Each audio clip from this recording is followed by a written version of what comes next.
It's now my delight and honor to introduce André Pratte. And let me just say, by way of preliminary comment, that editorial writers are an unrecognized and, in some cases, a disrespected breed of journalism.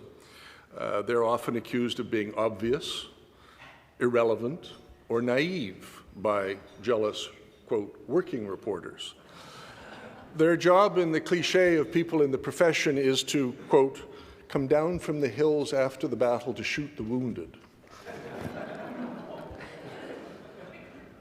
They're also usually anonymous, so you're not entirely clear which one of the august editorial board members is responsible for today's foolishness, except in Quebec and in some European centers where they actually get a byline so you know who to be mad at. They get blamed for the editorial positions of the publisher's insistence, even if it wasn't theirs. And I can say this with some confidence because I'm the son of one grumpy such former editorial page editor. My friend André Pratte, though, is not one of those. In a 30-year career as one of Quebec's leading political writers, he spent the last decade building the editorial reputation of La Presse.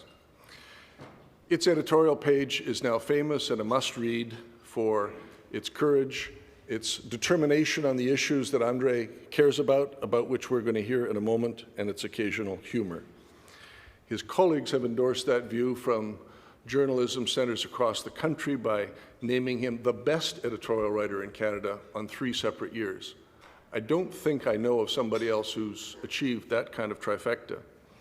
An author in his spare time, he recently wrote a marvelous Life of Laurier, published last year. It's a great addition to the thin shelf of good Canadian political biography. I recommend it entirely, and he is the author of 5 previous books as well. It is, however, his championship of Canadian federalism for which he is most infamous at home and perhaps more famous in places like this. It's hard to describe adequately to a Toronto audience the resolve and the courage and the determination that André's eloquent defense of federalism means for someone in his position in a place such as he sits. I guess the closest I could come in contemporary terms might be to suggest it would be like the editor of the editorial page of the Toronto Star endorsing Rob Ford consistently and bashing his enemies. Ladies and gentlemen, one of Canada's premier journalists, a visionary about our country, and a good talker, André Pratte.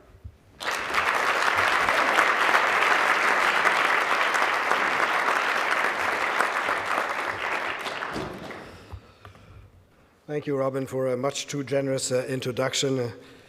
The one word I like is naive, because I believe I am naive, because I believe in the power of ideas.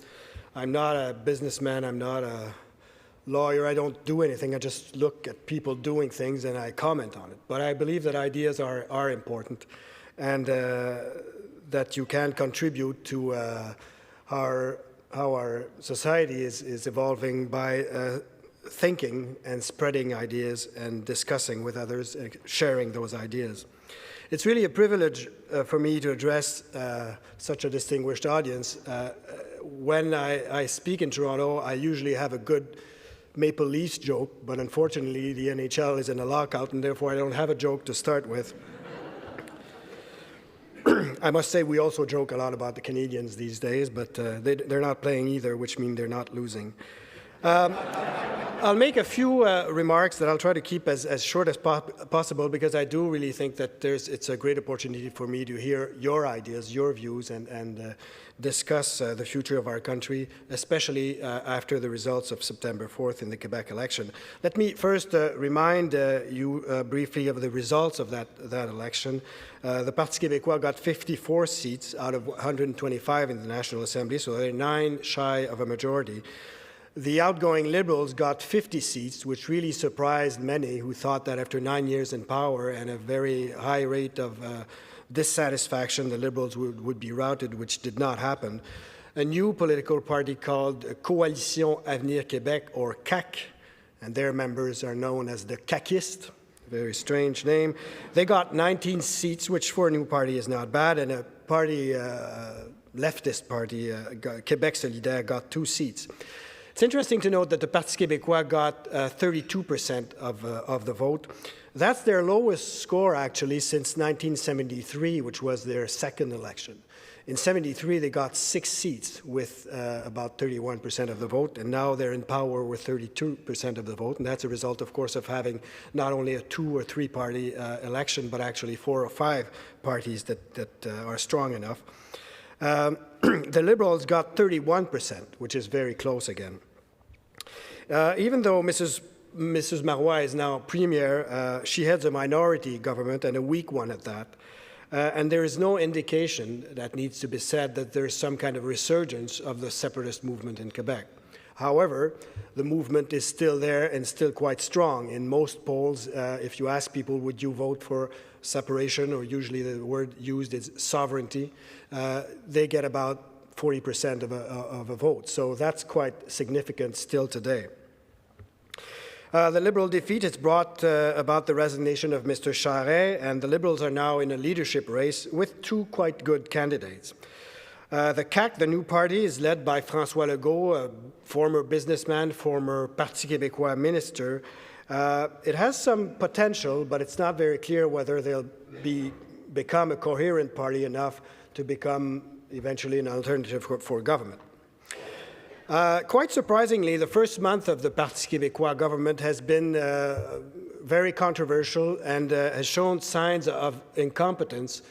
I say surprisingly because whatever you think of the Parti québécois and their ideas, they usually form very competent government full of brilliant people, especially in finance. You think of Mr. Parizeau, for instance, or Bernard Landry and many others. And in particular, there was a lot of controversy, which you may have read about or heard about some fiscal proposals that they made. During the campaign, one of the main promises of Mrs. Marois was to scrap a health care premium of $200 a year that had to be paid by practically everyone except the poorest of the poor. That was introduced by the previous government. Obviously, like any new tax, it was very unpopular, and the PQ had promised very solemnly that they would scrap the tax. And they also explained that they would compensate the $1 billion, because scrapping the tax the government would miss $1 billion. They would replace that money by introducing 2 new brackets in the income tax regime, taxing everyone who would, that's a provincial rate, who had taxable gains of over $250,000, 31%, which would bring the marginal tax rate in Quebec, combined federal and provincial, at over 55%, which, as you know, is quite high certainly compared to what is the case in Ontario. But that was not enough to reach the $1 billion, so they also proposed to increase taxes on capital gains and on revenues from dividends. So obviously that was very unpopular, not only unpopular in the business circles, but also for a lot of people for whom capital gains is part of really their retirement or planned retirement income, and also a lot of people who invest even small amounts or through their pension funds in shares that produce dividend revenues. And besides, Mrs. Marois announced, and it wasn't clear during the campaign certainly, that the health premium would disappear right from year 2012, fiscal year 2012. So that means they needed $1 billion for the current fiscal year, and therefore the new tax measures would be retroactive, and which is especially surprising, especially in the case of capital gains, because of course people had made transactions during the year not knowing that they would now be taxed a higher amount on these transactions. So the controversy was so huge, really, that the government finally had to back down, which they did yesterday, even though they said that what they now propose respects the spirit of their proposal, their initial proposal. The fact is, they've now announced that the health premium will not be scrapped, but become progressive. I just recall it was $200 for practically everyone. It will now move between $0 to $1,000 for the high incomes. Taxation for dividends and capital gains will remain the same. They will not be retroactive measures. Therefore, the health premium will remain for 2012, and the new regime will come in force for 2013. So what really they did is not only the initial proposals are gone, but the spirit is gone, everything is gone. They've come back really to something much more sensible. But this impression of improvisation and incompetence in a field that is extremely important has led many to think that this government will have a very short life and will probably be defeated in the National Assembly, if not this fall, then next spring, when the first budget is presented. It is true that a lot of people, especially in the business community, are worried not only because the perceived sense of incompetence, especially in the economic field where the cabinet, Mrs. Marois' cabinet, is very weak, but also because their program is really to the left. It's like the NDP before Jack Layton, which I guess tells you a lot. However, we should not underestimate the Parti québécois. Even though their Minister of Finance is pretty weak, they do have a lot of brilliant people around Mrs. Marois' table. They have very good communicators. There's a lot of sympathy for the Parti québécois in the media, as you know, in the many lobby groups like the environmentalists, all the artists, and so on. So I'm pretty sure that the mess of the first week will not be repeated, and that we'll have a government that is competent enough and will have a lot of sympathy for many groups who made Mr. Charest's life miserable. There's also the question of who will be the next Liberal leader. As I mentioned, there are three good candidates, but as we all know, someone who's a good candidate, who's been a good minister, is not necessarily a good leader. And besides, you certainly have heard about this inquiry on corruption and collusion in public works contract. The first star witness, who's now been on the witness stand for 5 or 6 days, has started making allegations or revelations. I think they're allegations, but the media certainly think that they're revelations that imply a very strong links between corruption and collusion in the construction industry and the fund collecting for the Liberal Party.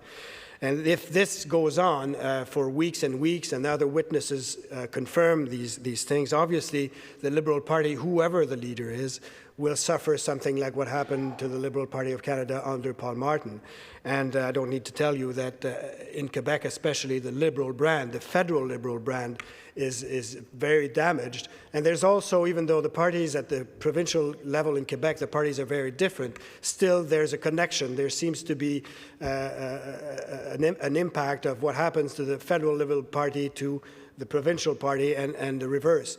And if another scandal hurts the Liberal brand in Quebec, it will be very difficult not only for the future federal leader to make inroads in the province, but also for any leader of the provincial party. And therefore, whatever has happened over the first month of the Marois government, there's certainly a possibility that they will survive more than a few months and even eventually be re-elected as a majority government. Now, should we care? As Quebecers, I think we certainly should. As Canadians from outside Quebec, should you care? I certainly think so.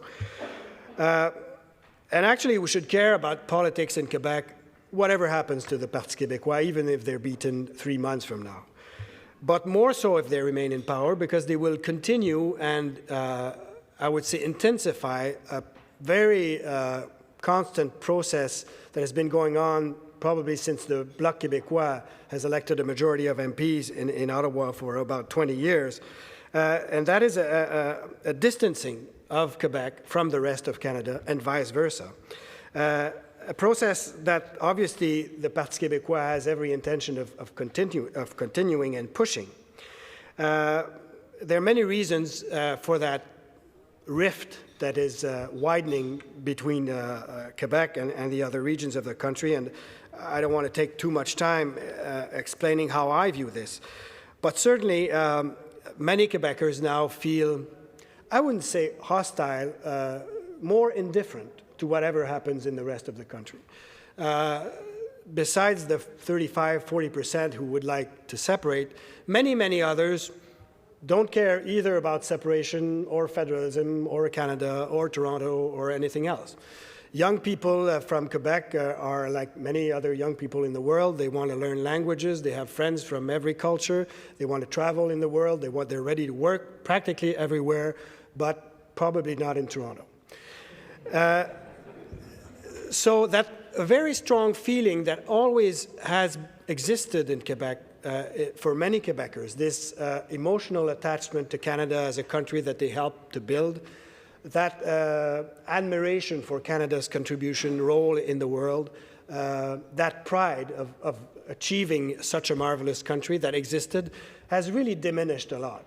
And I don't need to tell you that when crisis erupt between the rest of the country and Quebec, like is bound to happen in a country as diverse as ours, that emotional link is crucial, is very important, because whatever the arguments from one side to the other, when people come out and vote, for instance, in a referendum on separation, many hesitate, even though for some would be sensitive to the PQ argument, they don't want to lose Canada. Well, that feeling that certainly existed a lot in the generations in the 1940s and 1950s and 60s, a little less in 1980, and still I would say a little less in 1995, is weaker now, and a lot of polls show this, than it has ever been. Now it seems also, and maybe we can discuss that in a few moments, that some kind of a parallel process is going on in the same while in the rest of the country. Many people, I think, are tired of listening to Quebec politicians and others whining and complaining and never be satisfied of whatever deal is offered to them. And many are simply indifferent, that, you know, whatever happens, if Quebecers decide to go, well, let them go. If they decide to stay, let them stay. I don't care. And of course, Canada is changing a lot during that period. Economic power is changing. Our population is now more diversified from a religious standpoint and demographic standpoint than ever. And this idea of Canada as, founded by two peoples is still there, but much less important for all Canadians than it was before. So, in a way, some people are starting to think in Quebec and outside the province that we're moving in the direction of separation de facto. No one has voted for that, but if, for instance, Canada is led by a government that whose policies are not only unpopular in Quebec, but also that has a very weak Quebec representation, it again encourages many Quebecers to think that, this is not our government. And we don't really care what they're doing as long as they let us do what we want to do. And the fact that Quebecers do not or participate much less than they used to into the building and this evolution of the country, and don't really have or even want a word to say about, how will we deal with this difficult balance between our natural resources and the wealth it brings and the protection of our environment.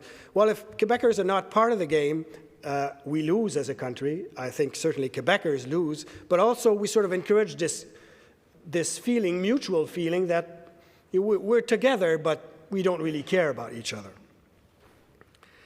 Now, I think that process makes us weaker and poorer, because every time people from different cultures try to build things together, it makes them stronger. But besides, from a political standpoint, when a future crisis arises, as it will inevitably at one point, it makes the alliance much weaker. Now imagine a third referendum, and as I said, I don't think there's one in the cards, but who knows? So imagine this referendum tomorrow. Who would speak for Canada in Quebec? Jean Charest is gone, and not very popular besides. So you'd have Mrs. Marois on the yes side with a long list of intellectuals and artists and very popular and brilliant people who have thought and written and made movies about Quebec as the future great country and participant in the world. And on the other side, you would have Stephen Harper. You can be an admirer or not, but obviously Stephen Harper will not be the one who can convince Quebecers to stay in Canada. You would have Christian Paradis, very nice guy, but, you know, he's no Jean Chrétien, he's no Pierre-Éliott Trudeau either. Maybe Justin Trudeau, but I mean, I hope if there is a referendum, it won't be tomorrow, so we can give him a bit more time so he can mature a little bit. So what I'm saying really is, and I don't want to be nasty, you know, towards these people who have their merits, but certainly the Federalist and Canadian voice in Quebec has never been weaker than it is today. And it's true that separatists are not at the same level of popularity and brilliance, I would say, than when Lucien Bouchard was there or René Lévesque, but their adversary is much, much weaker than it was at the time. I remember as a young Quebecer, as a young journalist Quebecer, going, you know, covering one night a speech by Pierre-Éliott Trudeau and the other night by René Lévesque. And whatever the idea is, you could not be anything else but struck by how brilliant and charismatic these men were. And it made a choice, it made for a very difficult choice for many Quebecers who, you know, thought maybe it was a chance to increase Quebec's power of negotiation and so on, because you had not only a quality intellectual debate, but you also had a lot of emotion on both sides. I'm not sure the scene could be repeated today if we had this.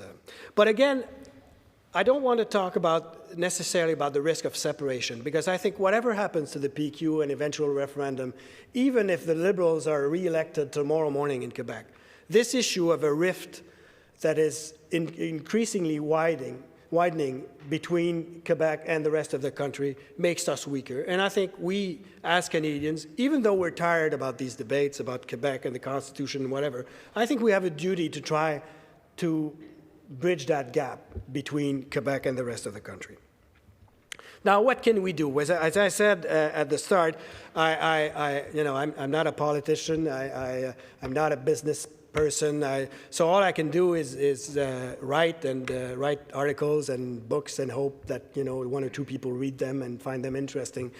I believe in the power of ideas, so I and many others in Quebec decided a few years ago to do more than what we did and try to change this thing, increase the level of federal discourse in Quebec and Canadian discourse in Quebec. And we created a very small think tank called the Federal Idea, and you have the documentation on your table. And what we're trying to do is create a space where Quebecers who believe in Canada can rejoin, discuss things, because it's very surprising to meet people who believe in Canada and Quebec but don't even want to be identified as a Federalist, because it's become such a taboo or unpopular word. So we decided to create that space where people would be comfortable in discussing, exchanging ideas, and also to rehabilitate the word Federalist. And I think that's not only in Quebec. I think in the rest of the country, we tend to think that federalism is sort of a very cumbersome system of government, complicated, and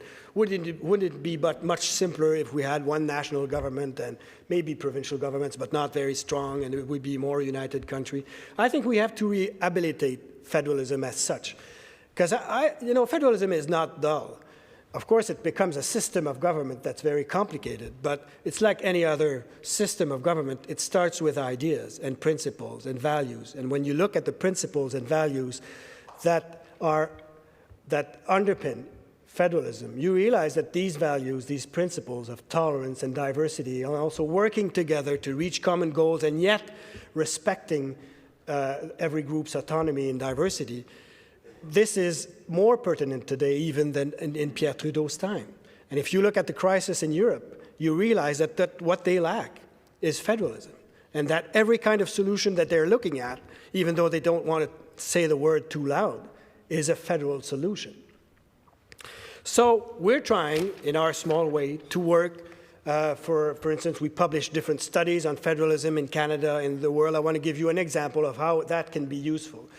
Every provincial political party in Quebec now believes, even the Liberal Party of Quebec, believes that Ottawa should give to the provincial government of Quebec all powers in the field of support for the arts.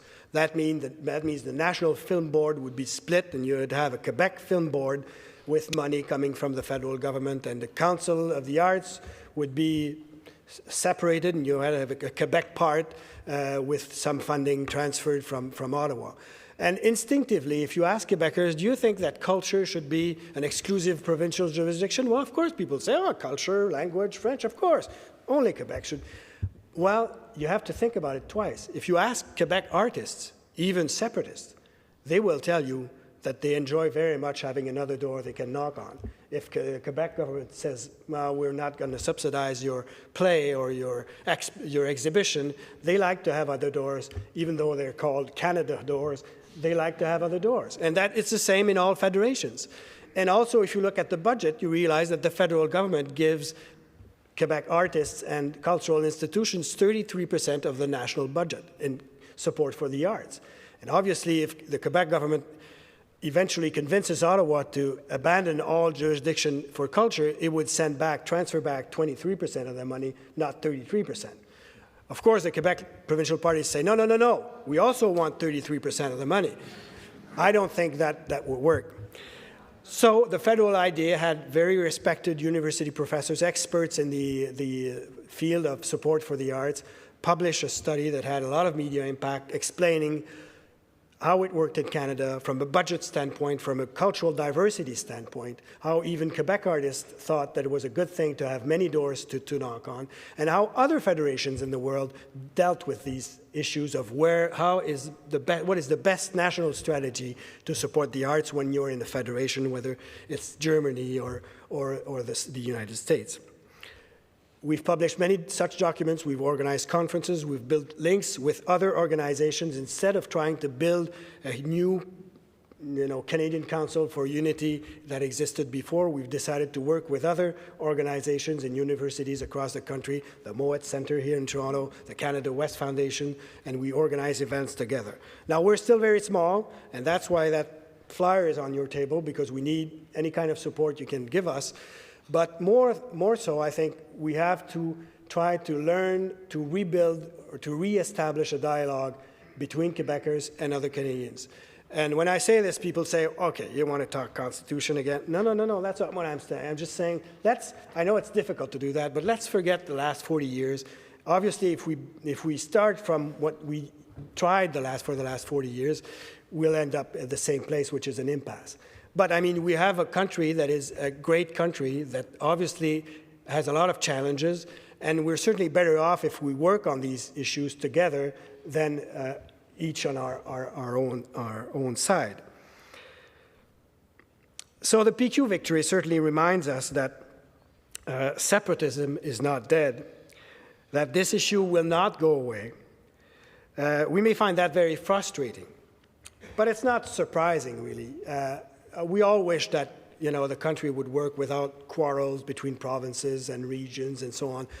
But that's not the standard for the success of a federation. A federation is not somewhere where you have no conflicts or no quarrels. A federation is an organization that permits diverse groups to work together and manage those differences in a peaceful and productive way. That's the standard for a well-working federation. Is not the disappearance of quarrels, but how you manage them peacefully and productively. And by that standard, Canada is an extraordinary success. But we have to work at it. That's also part of what a federation is. We have to work at it every day. Even though we're tired, that's the answer I get from many people when I talk about what we're trying to do and what I personally and many others in Quebec are trying to do. They're tired.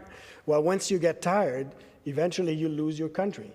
Because separatists are not tired. Or if they're they're certainly not showing it at all. They're working, and if they're in power today, it's not because they're mean or whatever, or it's because they work at it. They believe in their idea, even though they've had very difficult times and 2 very difficult losses. They still believe that their idea is the best one for Quebec, and they will work at it. And they will do all they think, legally, democratically, is necessary to win. And that means that on the other side, we can't just say, well, okay, we'll see if one day there's a referendum, we'll start working on it. That's what we tried in '95, and we know what happened, right? A couple of months ago, when I talked about our project to people in the rest of the country, many said, wow, this is all finished. The PQ, that's finished. Well, okay, now the PQ is not finished. A referendum, maybe not, but who knows? So I think we should work at it, and we all have a duty as Canadians to do that. And I think we certainly have a better chance of succeeding as a country, whatever happens to the separatists and so on, if Quebecers and the Canadians from other regions reestablish some kind of dialogue on the common problems that we're facing. I don't have to talk too much about those problems, but I think, for instance, of energy, and when you look about the question of pipelines in the West, but now this issue is probably, that oil companies are now looking at maybe reversing some of those pipelines. So if oil cannot be exported to Asia, it will be exported to Quebec and the Maritimes. That's a national importance issue. And if we don't establish some kind of dialogue on a national energy policy, for instance, I'm not talking about a program here, but a national energy policy, and if Quebecers are not part of that dialogue with other Canadians, we'll lose as a country. So, well, I just want to thank you for your patience, well, let's begin the dialogue. I hope there's time and interest for questions and comments. Thank you very much.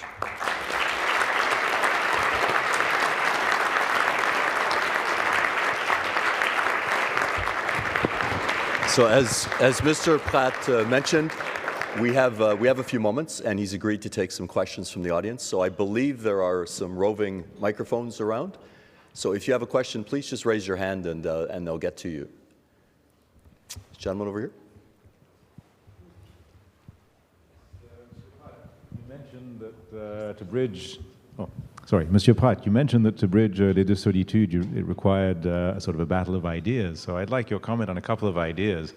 The first one is that for many years, the Parti Québécois defended the idea of separation by saying, well, look at the European Union. They're independent countries. That currency union is working extremely well. Well, that idea is looking a bit shop-worn when you look at places like Greece and Spain, which actually have a lot in common with Quebec. And, the second idea is the fiscal idea. You said there's a problem of communication, and you gave the example of arts funding. Well, it seems to me that in the Canadian Federation, there's actually been a disproportionate amount of federal funding that's gone to specifically the province of Quebec. So they're benefiting hugely from being in the Federation, and yet there doesn't seem to be a good way of communicating that to the people of Quebec. So again, I'd be interested in your comments on those. Yeah, very interesting. Well, I guess separatist leaders and intellectuals are like most political people. They tend to find, arguments in scenarios, whatever happens. So at one point, Europe was a very good example for them, and then they're not talking about Europe anymore. What is interesting in the European case is that it shows, obviously, that some kind of federal system is the only way to share a common currency. It also shows the difficulty of building a federal system. Obviously, Europe is tremendously complex, but in these days where you have to consult a population for every move you're making, it's not easy for national leaders to convince people that they will have to abandon some kind of a part of their national sovereignty to reach common goals. So I guess that you could, separatists will tell you that the difficulties in Europe right now, in part, are due to the fact that people want their national sovereignty protected, and they're not willing to give it to some kind of common institution. For the fiscal issue, it is quite astonishing that even though the numbers are extremely clear as to the fact that Quebec gets a couple, if not more, $1 billion a year more from the federal government than they give to the federal government in taxes. We've done some polls, and people are still convinced, a majority of Quebecers are still really convinced that they're sending more money to Ottawa than they're receiving. And therefore, when separatists say that, we'll separate and we'll have more money, it really strikes a chord. People really believe that. And I think one of the reasons is that that message has been repeated much more often and for a longer period than the other side of the message. When Stéphane Dion was a Minister of Intergovernmental Affairs, when Pierre was also a member of cabinet, these kinds of arguments were put very forcefully, and you could see that for a couple of years, Quebecers started to have a different view.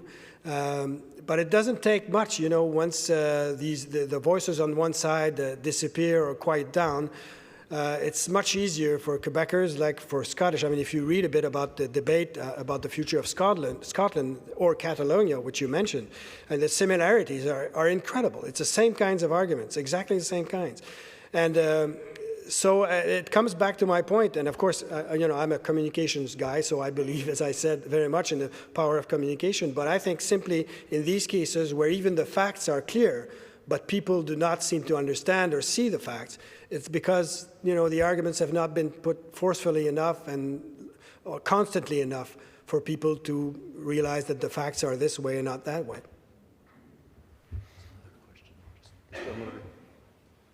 Nope.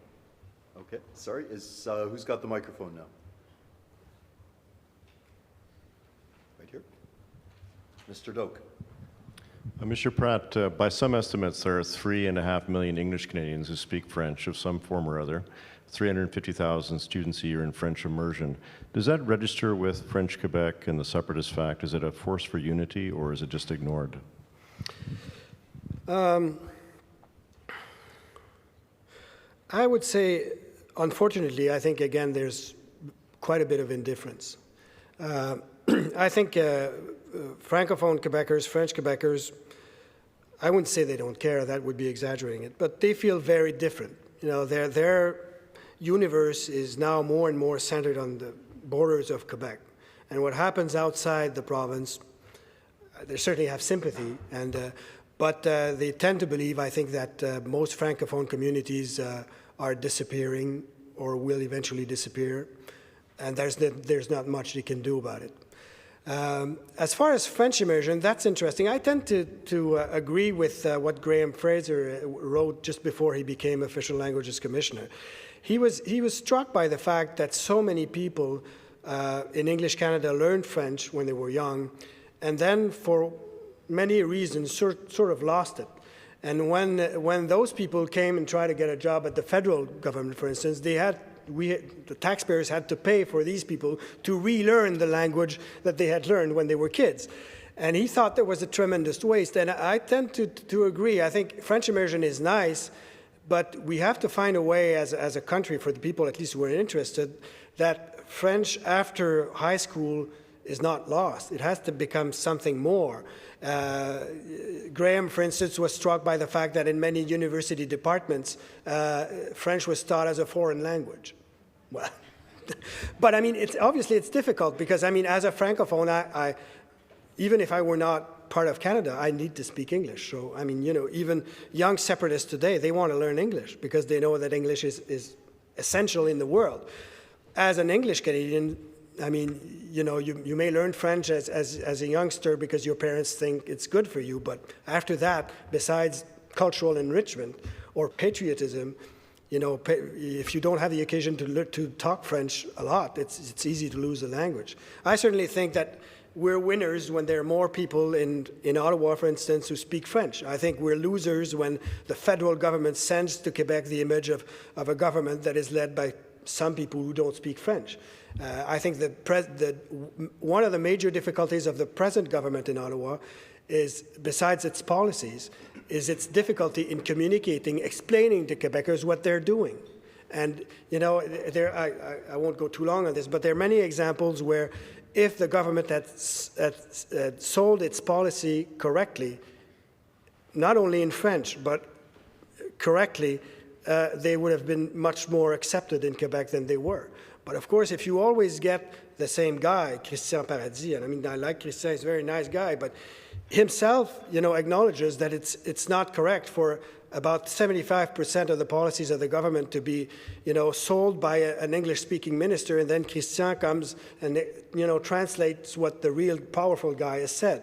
So obviously, the absence of French, it's not absent, but the diminished presence of French right now at the federal level increases that perception for many Quebecers that this is the Canadian government, which is not the government of Quebecers. Sorry, good question, long answer. Okay, we have time for one more question.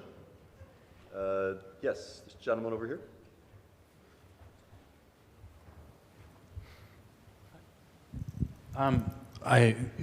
Great speech.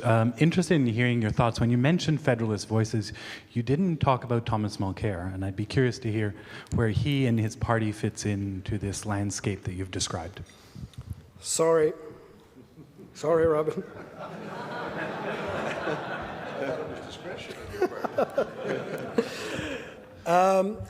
I think it's unclear what impact the NDP can have in Quebec. I think they're doing much better now than many people expected. You remember during the campaign and after the orange wave, how the media liked to laugh at the unexperienced new MPs and people who hadn't campaigned or were in Las Vegas or whatever.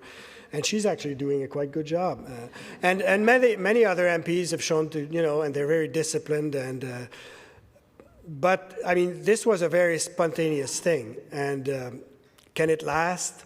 It will depend on how the NDP manages some of the difficult issues that will come forward. I was talking about this idea of pipelines, transporting oil from Alberta to Quebec and eventually through Quebec to New Brunswick and maybe to be exported. I'm sure this will become as controversial an issue than it is presently in BC and Alberta. And so how will the NDP deal with that? It will be very easy if the PQ is in power to say, no, we don't want that, and Canada imposes us its tar sands, and we don't want it, we're green, and so on. It would be very difficult for Thomas Mulcair to deal with that if he doesn't have any support in Quebec. So that's why I admire Mr. Mulcair a lot, and I think they certainly have a chance to be a game changer. That is to form a major group of Quebecers in Ottawa, helping and manage national problems, and eventually become, a national government with a strong Quebec presence. But I still think it's unknown whether that will happen or not. Is that okay, Robin? Very diplomatic answer. Well, that's what you told me, no?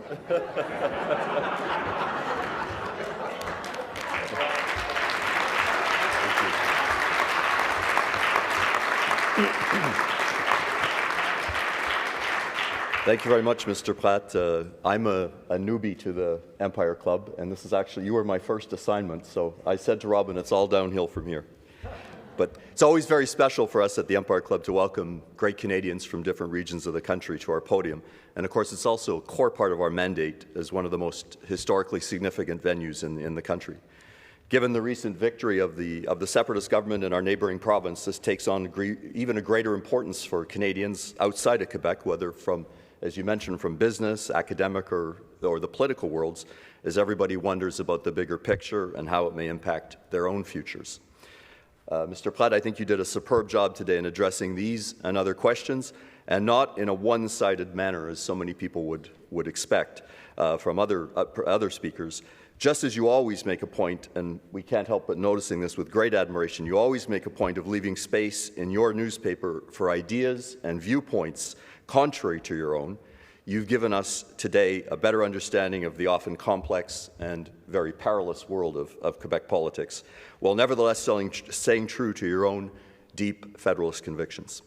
Now, I have had the honor of working with your Vice President of the Federal Idea for many years in another file, and I know that you and he and many other Québécois work tirelessly to bring the Québécois back to tables, to Federalist tables, so that they become a more meaningful part of our federation.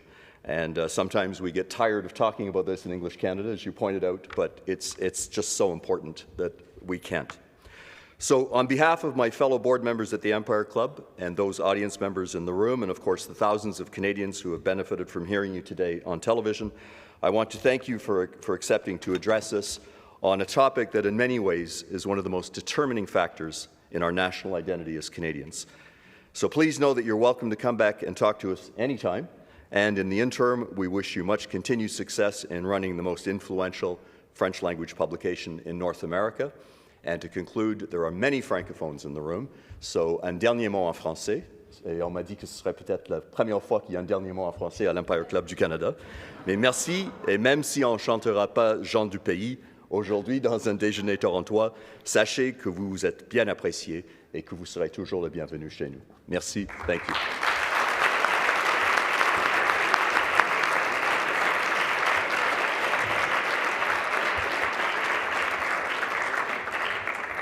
You know, one of the truisms of political life is, of course, that timing is everything, and I couldn't help but think as I was listening to André review the history and talk about the future, that we will all remember this speech, I suspect, about this time 2 years from now.